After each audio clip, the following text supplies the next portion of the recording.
This is Angelo Pizzullo, manager of the Oral History Program with the Battleship New Jersey in Camden, New Jersey. Today is Saturday, October 19, 2019. We're on board the Battleship New Jersey, and our interview guest is Zach Lindsey from Dover, Delaware. Mr. Lindsey first served in Vietnam and then later on board other ships before coming to the USS New Jersey in 1982. Yes. And then also served aboard New Jersey's sister ship, USS Wisconsin, during Desert Storm. Welcome home, Mr. Lindsey. Thank you. And what is your current age? I'm 63. And when did you enlist in the Navy? I first enlisted in 1973. All right. And how old were you at the time when you At enlisted? the time, I was 18. Now, just talk about the process of going from the time you decided to join the Navy up until before you left for boot camp. I was in high school, knew that I wanted to come in the Navy, and had went into Navy Junior ROTC, and knew that, hey, this is what I want to do.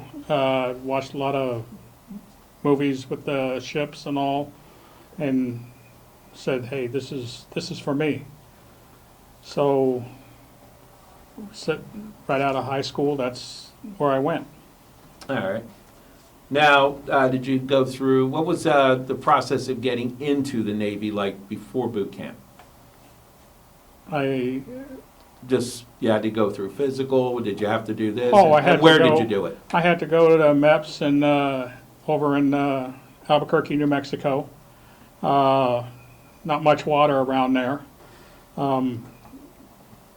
I went, of course, went through MEPS, then got on a plane, went to San Diego. I thought, okay, boot camp was not that difficult. I was a military brat. My father was in the Army.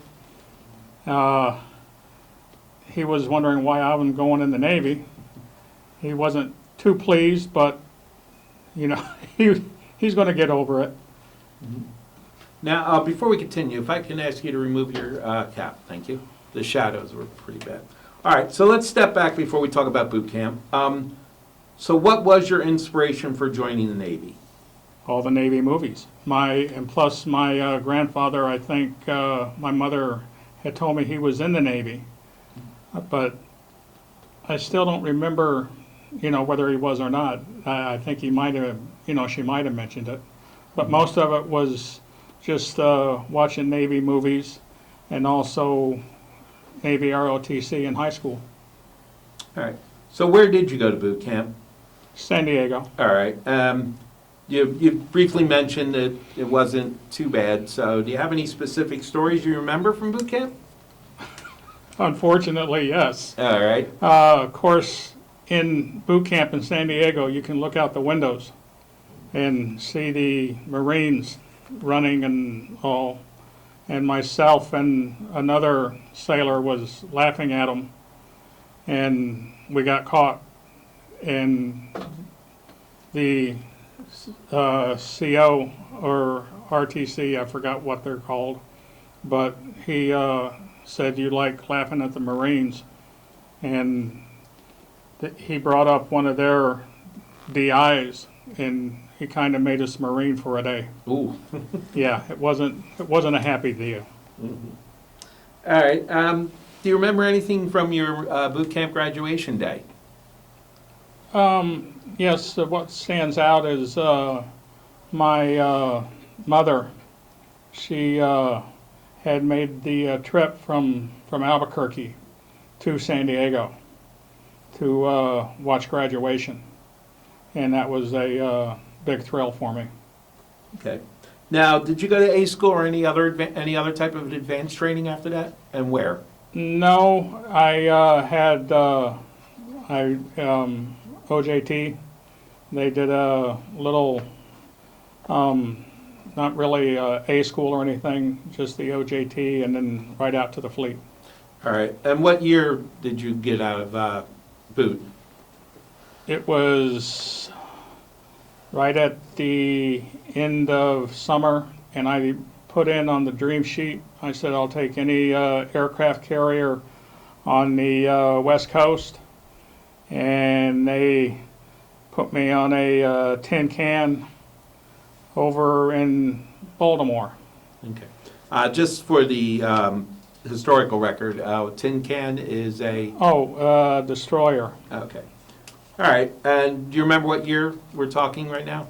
That was 1974. Okay. And what destroyer did you serve on first? USS Steinecker, DD-863. All right. Do you have any... tell us about your job on the ship. I was due to be a machinist mate to start with, and we did one deployment over to the Middle East, and I during that first deployment as a machinist mate, I was down in main control, and I said, after that first deployment, watching down in the lower bilges, watching the oil go back and forth, I knew then that being a machinist mate was not going to be my cup of tea. So when we came back in, they said, we need a volunteer for mess cooking. And I couldn't volunteer fast enough to get out of the holes. All right. Any deployments of interest or of importance to you or the ship itself? Any instances of Soviet encounters, anything like that? Well, during that cruise, they had a couple of Russian Bears fly over.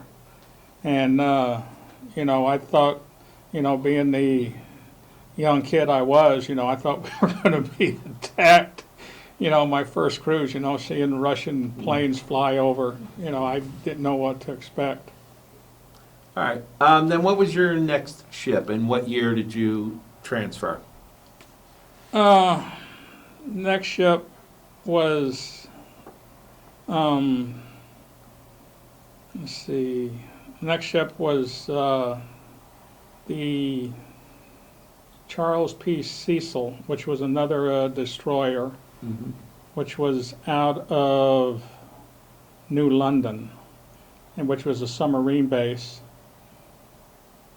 And can't remember the years on that one.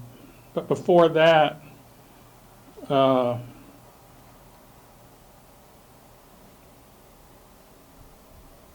trying to think. Yeah, that was the next ship, was the Charles P. Cecil. That was out of New London, Connecticut. We were the only destroyer on a sub base. Okay.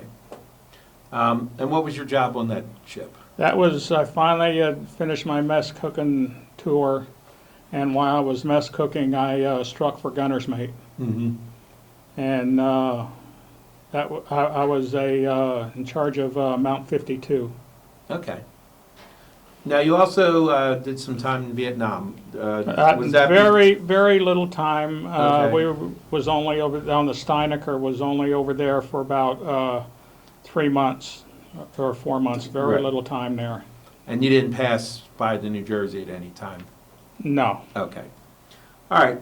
So on the Cecil, you're a gunner's mate? Yep, sorry. One thing that did happen during on the Steinecker, there was a GMGC Rogers. He was my mentor and owe a lot to him. He was cleaning out his locker, and he had some old courses on there. And they had to do with a battleship in a way because it had courses for 16-inch guns. And he kind of tossed them my way, and he said, "You need to do these." And I said, 16-inch guns? And I thought, we don't even have that's battleships. And he said, I didn't, in a rough chief's way, he said, I didn't ask you about, whether we have them. He said, just do the damn courses. And if I wouldn't have done those courses, later on, they will come in, definitely come into play.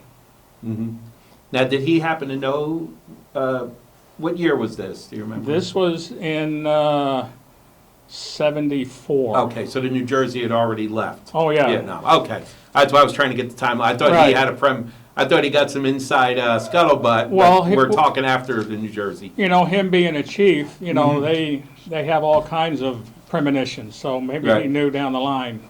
Yeah, actually, that did come true, as we're going to talk about shortly. So after the USS Cecil, what was your next assignment? I finally made it over to California, Mm-hmm. into Point Loma Naval Submarine Base. All right. And what did you do there? What was your job there? I was base security, and that was in about 79, 80. Mm-hmm. All right. And anything of memory from your time there? Any stories you like to share or interactions? No, I went to a lot of different schools, having to do with different weapon systems and all, but just normal things, you know. San Diego Police Department that was all. Okay. Now, when did you find out you were going to be assigned to USS New Jersey? That was 1979, about 1980, 81. Okay. You know, they put out that, you know, they were talk about bringing the battleships back. And what was your reaction when you first found out? I was walking above ground, you know, and, you know, everybody said, you know, they didn't know how I was going to do it. And lo and behold, they said, well, hey, you did these 16-inch courses. And that's where it came to play, you know. Since I did the courses, they said, okay, you can go. Okay. Now, what was your thinking, knowing that your grandfather and father-in-law served on the New Jersey during different times? Well, I didn't find out about my grandfather until actually after I had left the New Jersey, Okay. because I started talking to family members, and you know, they asked what I did on there, and I told them, and I talked to other members, and they said, "Oh, we think, you know, your grandpa was on there," and I thought, you know, what?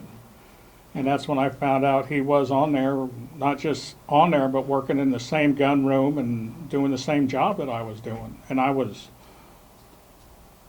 thought, unreal. Mm-hmm. And my father-in-law, he was on there during Korea. He was a baker, and you know, which I thought was neat. And my father, he wasn't on there. He was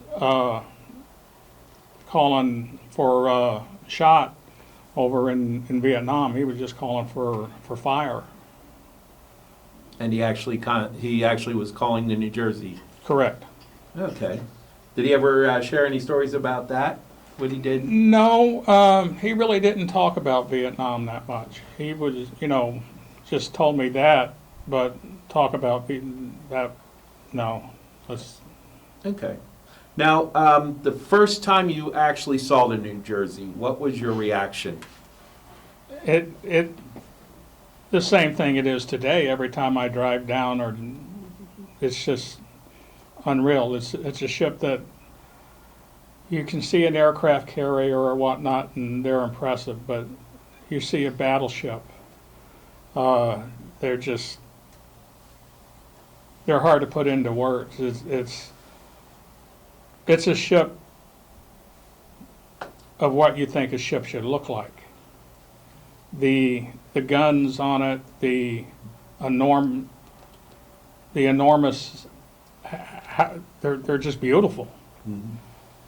That's just not the power of it. They're just a beautiful ship. Battleships are ships of old. Mhm. It's like looking at a full three-mast schooner of old, when they have all their sails up and the wind on them, they're a gorgeous ship. All right. Now, you were on board for the commissioning ceremony. Mhm. Talk about that day, and what were you doing at the time? The day of commissioning, standing out there for a couple of hours and sweating and saying, gee, I wish it'd hurry up and get it over with, but also being proud of it. And then listening, okay, let's, like any other person, proud, but also, okay, hurry up, we're tired now. Did you hear in advance that President Reagan would be on board to do the commissioning? Yes, All right. and we also wanted to, got two of the lighters, one with the old date on it and one with the first date, which was nice to have both of them. All right. Do you remember anything from President Reagan's speech during the commission? Yeah, when he said, bring this ship to life. Mhm. That was neat when they did bring it to life and everything started going off. All right. Did you get up close to the president by any chance? Yeah, we were standing right above him on the turret. Oh, okay. And what was that? That must have been a thrill, because he was the only sitting president to commission a battleship. It was. Mhm. That's one of the things that is really nice, when, well, not just that, but being on the battleship and having all these dignitaries come on, not just the president, but whenever you would go into another port, have all these dignitaries coming on board. When you go somewhere, when anybody goes anywhere, so-and-so's coming. Mhm. Like now, oh, so-and-so's coming, to visit. It's like, it's no big deal because you've had all these dignitaries, you've been around them all the time. It's like, oh, that's just a, it's just, say, not to look down on a mayor or something, but, oh, that's just the mayor, We've had kings and queens coming on. Right, that is true. And for the historical record, commissioning day was December 28th of 1982. Correct. All right. So let's fast forward a little bit. We're going to talk about just your everyday life on board the ship outside of your job, like Okay. chow. We'll talk about the USO show later, but Right. just chow, what you did for recreation during your downtime, things like that. You get up, to go to the head, on a work day, you get up, head, get morning clamp down done.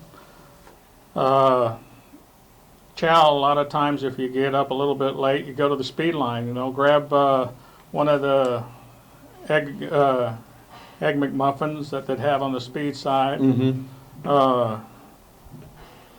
If it's not a work day, you sleep in, play some cards. But if it's a work day, got to get that clamp down done and shine the bright work. If you're out at sea, of course. Sure, it's, you didn't have all the computers and all they do now. So read a lot of books. Mm-hmm. Now, let's talk about a specific entertainment event. Did you guys have boxing matches on board before I get into the next one? Yeah, they did. Did you ever participate, or were you just a spectator? No, I was just a spectator. I wouldn't get into boxing. I didn't have the temperament for it. Mm-hmm. And How about movies? What movies do you remember, and where did you get to watch those? We'd have through the CCTV onboard ship. They'd have them that way, and sometimes, if I remember correctly, they'd have movie call and all. Like I said, it's been a while, but they'd always have the CCTV. I'm trying to think of what was some of the big movies out back then. Telling on my age here. Well, now talk just real quick. The closed circuit TV on board, or CCCT as you called it. You also had your own programming. Right, All Captain's right. Call and all. That's how we found out when our little shakedown cruise that the Tiger cruise had been canceled and that we were going to be going to Beirut, or instead of coming home when we were supposed to, it had been extended again. But it was a good thing. Were you also able to get Armed Forces Radio Network on that? Yes. Okay, so you got to watch some sporting events live, even though the hours would be crazy. Right. All right. Do you have or they'd come in late. Do you have a specific sporting event that you remember seeing that you enjoyed? No, because then again, I'm not, as my grandkids would tell you, I'm not a big sports follower. I never Okay. have been. All right. So let's talk about the one entertainment event on board, which was on Christmas Eve Day, 1983. That's when Bob Hope had a USO show. Yeah. So what do you remember from that? And go ahead and talk about your experience of that. Dallas Cowboy cheerleaders.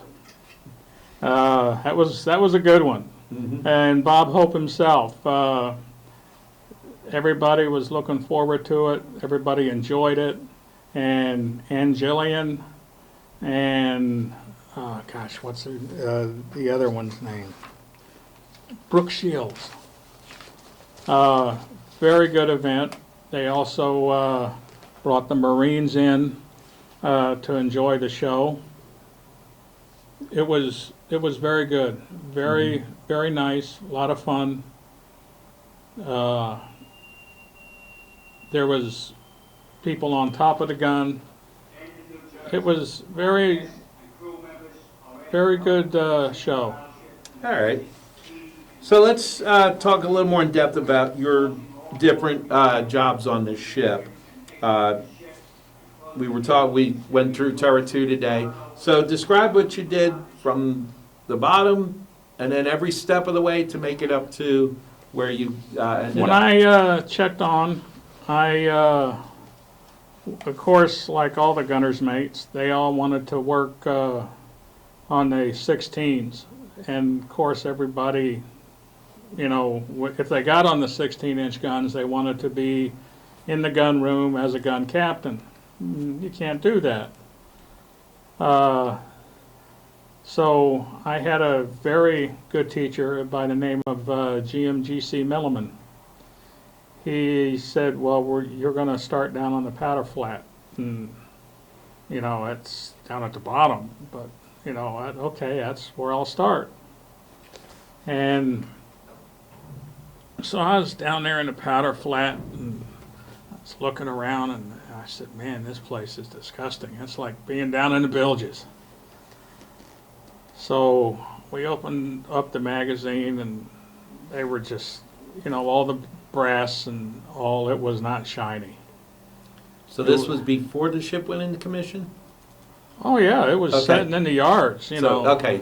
We hadn't even had it turned over yet. It still belonged to the shipyard. All right. It had to get turned over. Mm-hmm.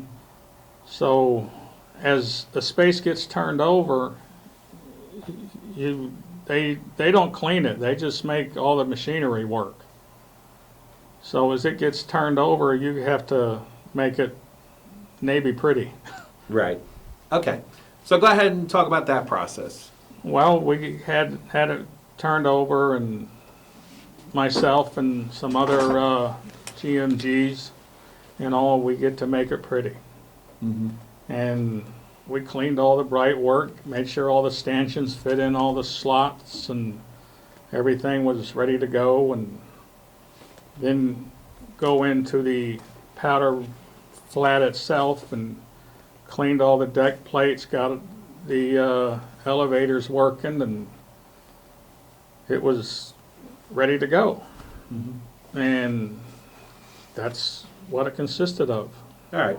So after you're already commissioned, we're going to fast forward a little bit. Okay. Then talk about your job down in the powder flat, and then when the ship is active now. Well, And then move on up to Okay. where you ended up. well Just- then, we're getting ready to go. The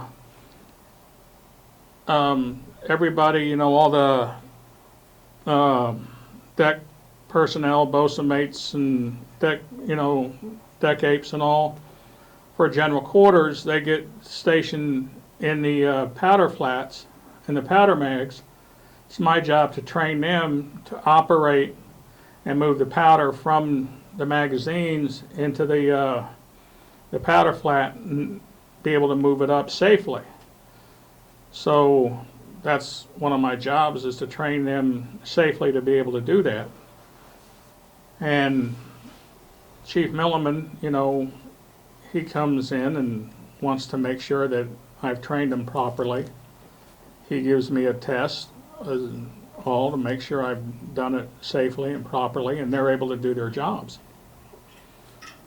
After that's done right, I move up to the projectile flat and do the same job there. Train them and all. Move up to the gun room and basically just move all the way up to gun captain, and hopefully move out into the gun room and hopefully become a turret captain in time. Mhm. All right. What about, was that your main general quarters station also? During my time on the New Jersey, was in the powder flat, working my way up to gun captain. Yes. Okay. Now, outside of that, did you have any other watch stations? Oh, while we're underway, stood roving patrol. Checking all three turrets. When their magazines and everything. That was my watch station underway. Okay. Now, talk about the first time you were able to actually hear the guns fire, if you were able to get up deck and witness it. Oh, it was.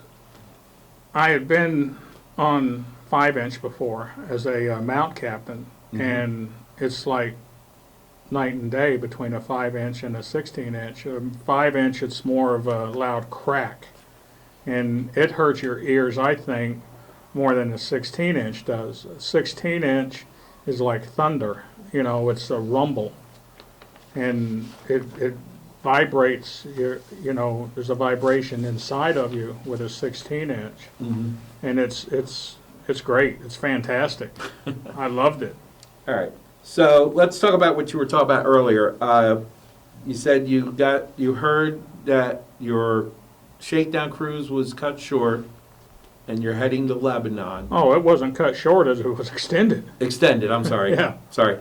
What was your reaction to the news you're going to Lebanon, and what was the general morale of the crew? Oh, well, at first it was like anybody else, it was like, oh,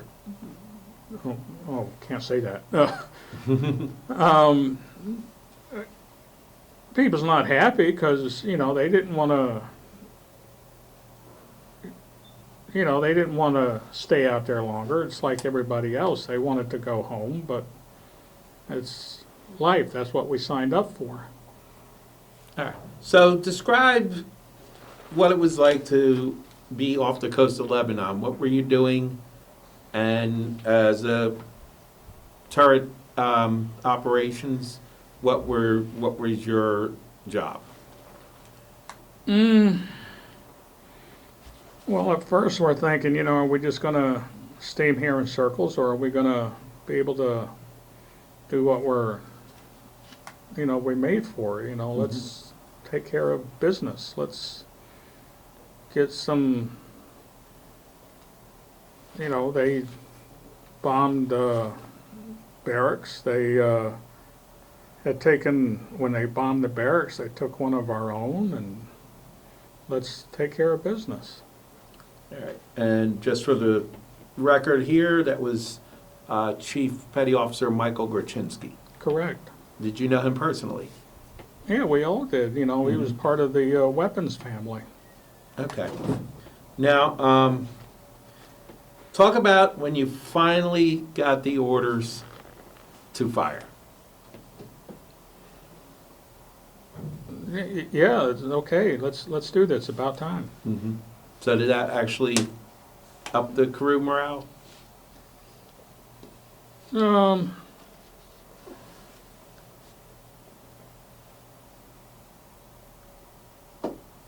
I think so, but then again, I don't think we know what was going to happen. Mm-hmm. What is on the other end of it. I don't think anybody ever wants to take another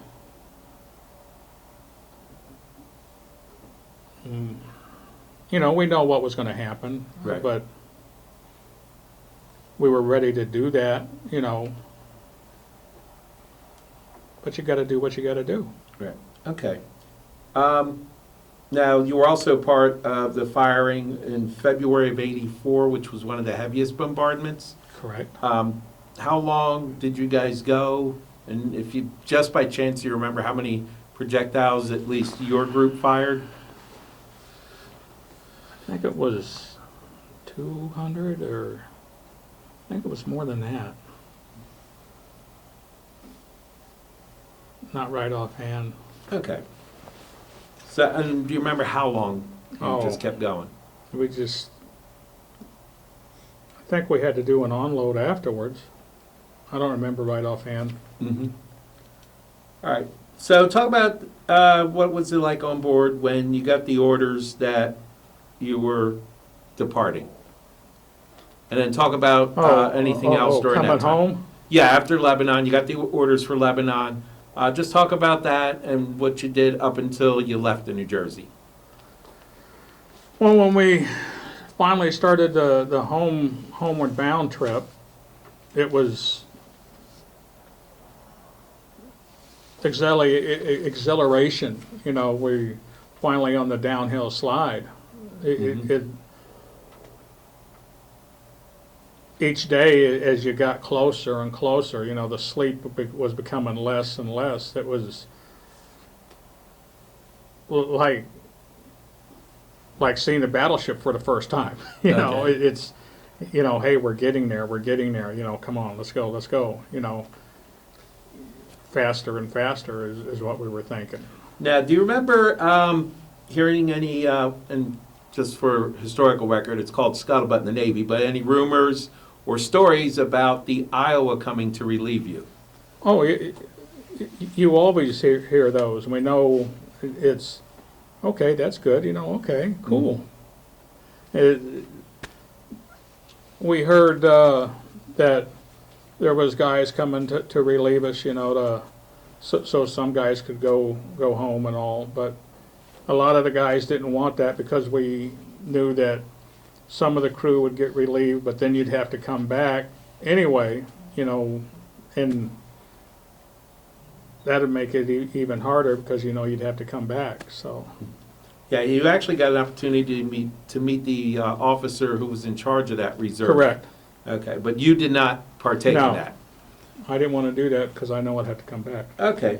Before we talk about your next assignment after the battleship, do you have any memorable interactions with either Captain Fogarty or Captain Milligan? Talk about their difference in command style? No. Okay. Did you attend either of their, sorry, I'm having the brain cramp right now. Their change of command ceremony. I was at both change of command ceremonies. All right. Anything you remember from that in particular that stood out? No, they were both really good change of command ceremonies. They were nice. They were normal change of command ceremonies. Okay. All right. So after you get your orders to depart to New Jersey, what was your next assignment, and how did it feel to Oh, God. have to leave? I really upset because leaving. I, enjoyed riding the battleship, and I went from a very large ship to a very small ship. I went to a salvage ship, the USS Recovery, Mm-hmm. and it had a complement of about 20 people, and it's like I said, its main armament was a 20 millimeter, and you put it in a swimming pool and it would rock like crazy. Okay. And what was your job on that ship? I was the only gunner's mate. I was Okay. it. All right. That was my independent duty. Now, after that, is that when you got orders for the New Jersey sister ship, Wisconsin? Correct. What was your reaction to knowing that you were going on a second battleship? Thank God. Now, were you part of the crew when the Wisconsin was modified for Desert Shield? Yes, that I got orders to, the Recovery was in Dam Neck, and so I had a real far trip. It took me like 15 minutes to go not Dam Neck, Little Creek is where the Recovery was, Mm-hmm. and I had to travel all the way to Norfolk, which was about 20 minutes. All right. And again, first time you saw the Wisconsin, did you feel the same Yes. reaction? I'm home. And the Wisconsin was already active at that time, wasn't No, she was being pre-com. it? So you were on you're plank owner for two Yes. battleships, okay. Two of them. So obviously, well, I shouldn't say obviously, but you're coming back as a gunner's mate to the Wisconsin. Yes. And talk about, you had to go through the same process, I getting her ready like you did in New Had to Jersey. go to Pascagoula, Mississippi. And what year are we at now? Oh, man. I knew you were going to ask that. Mm-hmm. I don't know. Okay. All right, so talk about feeling like deja vu. Yeah, I was quality insurance. I ended up becoming quality insurance inspector for the gun systems on her. And they kind of had to slow down because they had I think it was a small hurricane that come through about that time too. But again, the dates I'm lost on. Okay, It was right around, like you said, Desert Storm and all coming up. right. Now, you were on board for the commissioning ceremony. Yeah. What was that like? Was it kind of the same? It was basically set up exactly the same as the New Jersey. Do you remember what dignitary commissioned her? I know it's not the same as the president. No. But they did a lot of trips beforehand. They took a lot of trips to Corpus Christi and all, but other than that, it was roughly the same as the New Jersey. Okay. Now, what was your reaction and the crew's reaction when you got orders for Desert Shield? Because you were the only battleship there for Desert Shield, correct? We passed. Who did we pass?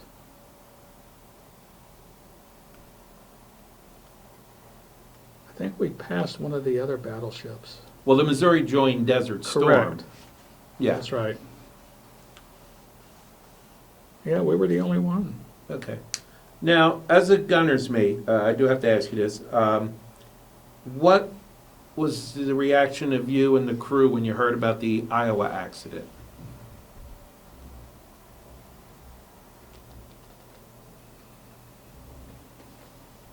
No comment. Okay. All right. So you arrive to Desert Storm or Desert Shield, and then you get the orders that it's going to Desert Storm. All right. And did you get to see the first salvo of Tomahawks from the Wisconsin? Yeah. Or were you, oh, you did. So describe that before you talk about you guys getting involved with. What turret were you on at that time? 2. You were in 2 on the Wisconsin. Okay. So talk about the It witnessing that. was like, you know, wasn't just us shooting missiles. It was all kinds of ships shooting missiles and subs. There's a lot of rain, a lot of rain. All right. It was good. Now, we're talking about the missile firing on the Tomahawks on the Wisconsin. Did you get to witness that on the New Jersey during a test firing in the early 80s? Oh, when we did a test fire? Yeah, you were the first, yes. Yeah, that was cool. Okay. That was cool. All right, so you get the orders, and now, so how's the crew morale? You get the orders now that the guns are firing. And do you remember some of your targets? No, I don't remember the targets that we were. It was just numbers. Okay. That's all it was numbers. All That's right. all we knew. Now, after one of your salvos, we do have footage of a drone, unmanned drone, going out to survey your firing salvos. Do you remember the footage of Of it coming back onto the fantail? of Iraqi soldiers surrendering to that drone? I didn't believe it, you know, until I seen, you know, we seen it with our own eyes. You know, it was a lot of laughs. All right. So just continue your experience during Desert Storm with the Wisconsin. And was that the last ship you served on? My last ship, no, I had one other ship, which was the Savannah, and I served on her for, I think it was about 6 months. Then I went to shore duty, and that was it. Okay, so let's go back to Wisconsin. Any other stories or anything else you remember from Desert Storm? No, What was the crew's reaction when it was over? they were ready to go home. You know, I liked the Wisconsin. She was great, but it wasn't the New Jersey. Okay. All right, so talk a little bit about the Savannah and then your retirement. What was your highest rank? Savannah, it was a oiler, and I had learnt when I had been on shore duty before that, I was a weapons inspector, and that's where I learned a lot of moving weapons and storage and whatnot. And the Savannah, or any oiler, that's a dirty job. But that's also the Savannah. That's where I learned a lot about air-type ordnance. And you get off of an oiler, you need to throw all your uniforms away, because no matter where you're at on an oiler, they reek of oil and JP5. And from there I went to shore duty for, you know, they knew my time was coming up, and I had started getting some medical issues with my heart and everything, and it just seemed everything had started catching up with me, and it ended up in having some major medical issues. Okay. Now, what was the highest rank attained during your career? Chief Petty Officer. All right. So real quick, talk about your chief's initiation. This is part of the interview, we're going to go to a little more lighthearted stories. So talk about your chief's initiation and what it was like after you got your anchors. It was good stuff. We can't talk about that. Okay, no problem. Talk about just for your whole naval career. Now I'll talk about crossing the equator. That's what I was going to get to shortly, but go ahead. I become a shellback on board the New Jersey, and I think I seemed like I was like maybe one of the first ones to start going through the line, and it seemed like I was like the last ones to finish too. But I got to go through the trash chute. I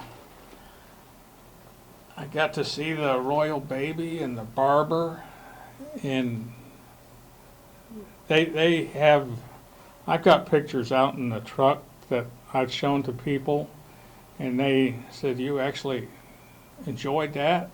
And I have to admit, I did. I'd do it all again.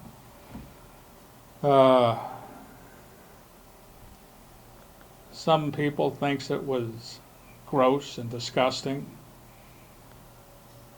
It might have been, but it wasn't that bad. There was always, you always take a shower and get cleaned up afterwards. When you were done, did you just throw your uniform overboard? Oh, of course, yeah. Okay. Kind of like throwing your uniform over when you're done getting Chiefs anchors. All right. So just talk about some ports of call and... Best port of call was Australia. Mm-hmm. When the New Jersey made that port of call. Philippines was a lot of fun. Pattaya Beach was nice, but not as nice as Australia. Mm-hmm. Were you there for the... You weren't there for the Australian bicentennial cruise, were you? Because that wasn't until '88. No. Okay. But you still got to see the country. Yeah. All right. How about during the time on the New Jersey, going back to something I asked you earlier, Soviet encounters? Did you ever have the Soviets nearby? Oh yeah, they buzzed what would us. you do? You know, they flew over us, and we showed them what we thought of them, in different ways. But they'd always call away the snooping team, but I don't think there was anything we could do, but we had them fly over. So it was always, the Cold War was always this cat and mouse game. Oh yeah, it was always cat and mouse. Now with the destroyer, we were always looking for them and chasing them, and Mhm. especially on a destroyer, you was always looking for them. Okay. All right. Any particular incidents that stand out? I know you told me about one earlier, but any others? A couple of times on the destroyer, we thought we found one, and I think they were searching for them for like half a day, but nothing really stood out. All right. Now, when did you actually retire from the Navy? October 31st of 2006. All right. And after you got out, talk about your post-Navy life, career, family. What did you do after the Navy? Not really too much. I've had a lot of medical issues that I've been dealing with. Mm-hmm. Okay. Now, looking back, what impact on your life did naval service have? I'd have to say it's made me... I was able to see the world by the time I was 20 years old. I had been around the world. Mm-hmm. I've met people that I would have never been able to meet if I hadn't went in the Navy. I've done things that there's no way that I've been able to do.